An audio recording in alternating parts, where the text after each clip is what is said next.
rolling vineyards, ancient olive groves, and sun-kissed beaches. Italy, a land of romance, art, and mouth-watering pasta. But beneath the surface, there's a tale of two different nations. A tale that has shaped the very essence of this boot kicking a soccer ball. The top part, where the shin guard would be, is northern Italy. The bottom portion, the heel, is southern Italy.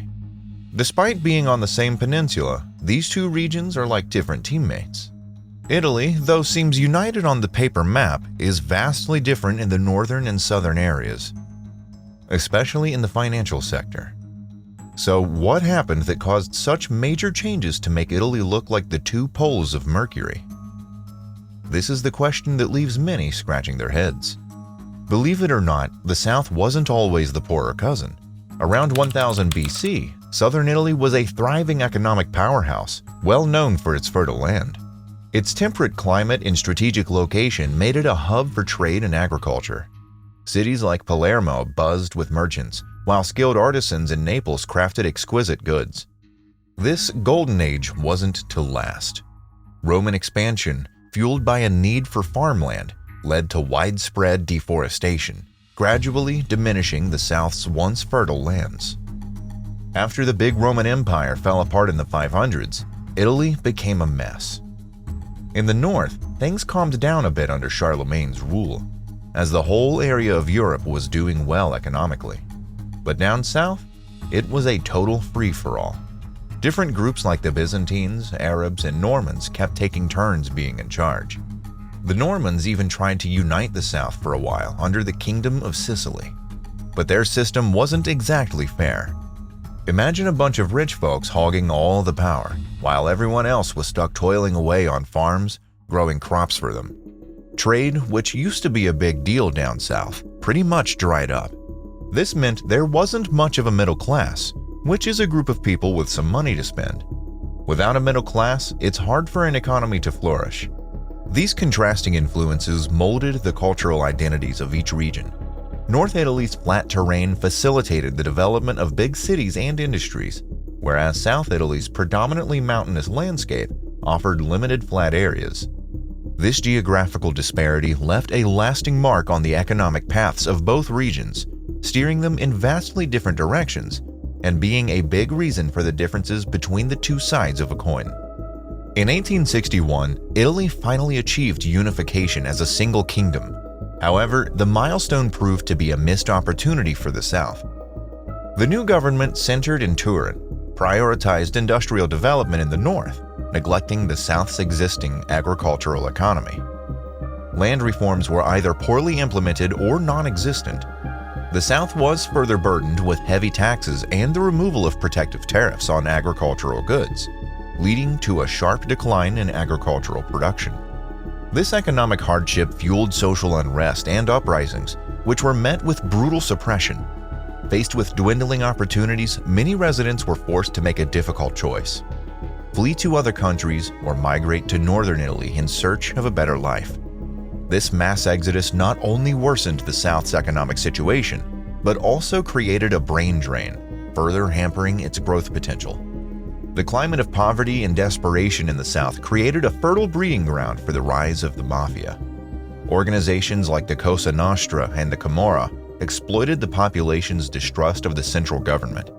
They positioned themselves as a twisted form of protectors and arbiters of justice, building a shadow government that continues to strangle economic development to this day. Businesses, especially small and medium enterprises, are often unwilling and afraid to invest in regions where extortion by the mafia is a constant threat. Dr. Pino Arlacchi, a leading sociologist and anti-mafia advocate, delivered a grim assessment of the criminal organization's impact on southern Italy's economy during a recent interview. His saying was, "The mafia's influence has been devastating.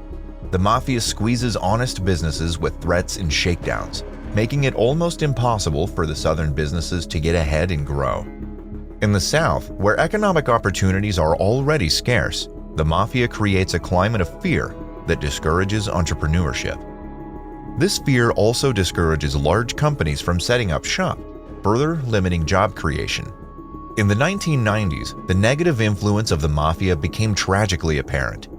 Fiat, a major Italian car manufacturer, maintained a substantial operation in southern Italy, with a key factory located in Melfi.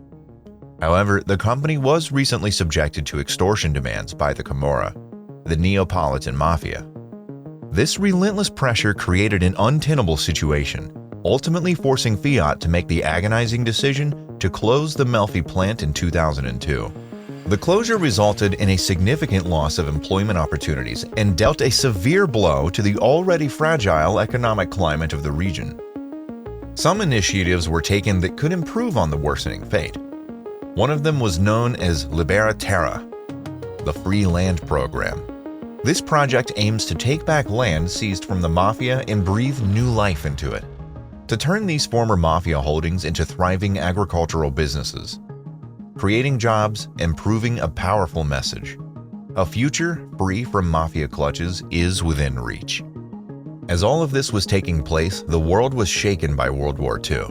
The Italian government tried to jumpstart the South's economy with a program called Cassa per il Mezzogiorno, Fund for the South, aimed at stimulating economic growth in the South through infrastructure investments, education initiatives, and industrial development.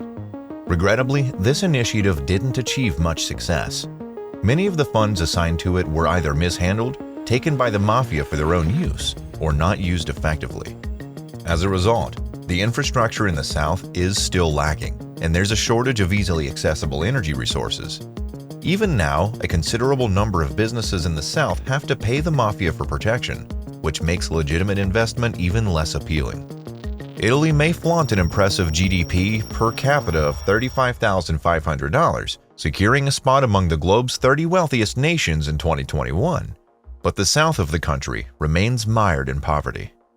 Southern Italy, previously known as the Mezzogiorno, encompasses regions like Abruzzo, Molise, Basilicata, Apulia, Calabria, Sardinia, and Sicily. Here, the average GDP per capita significantly trails behind the prosperous north. Despite a third of Italy's population residing in the south, their contribution to the nation's overall income falls short, accounting for less than a quarter. In stark contrast, the economic pulse beats strongest in the northern regions. Cities such as Milan, Genoa, and Turin form a thriving industrial triangle dubbed the Triangolo Industriale. Milan shines as a global financial and fashion capital, while Turin boasts a robust automotive industry, and Genoa thrives with its beautiful and prosperous port. The South grapples with ongoing struggles, marked by declining industrial production and a reliance on agriculture as the mainstay despite challenging climate conditions. All this has resulted in vast unfertilized patches in the once well-known fertile place of Earth.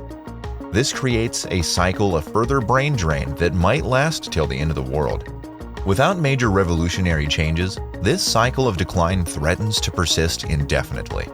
The situation of the southern subcontinent might somewhat resemble the events that took place in India, constantly being ruled by various empires and finally falling into the hands of unwelcome Britishers due to some lack of unity.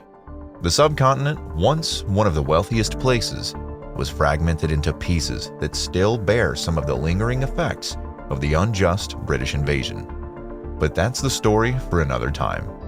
More and more young people in the South are feeling restless with the way things have always been.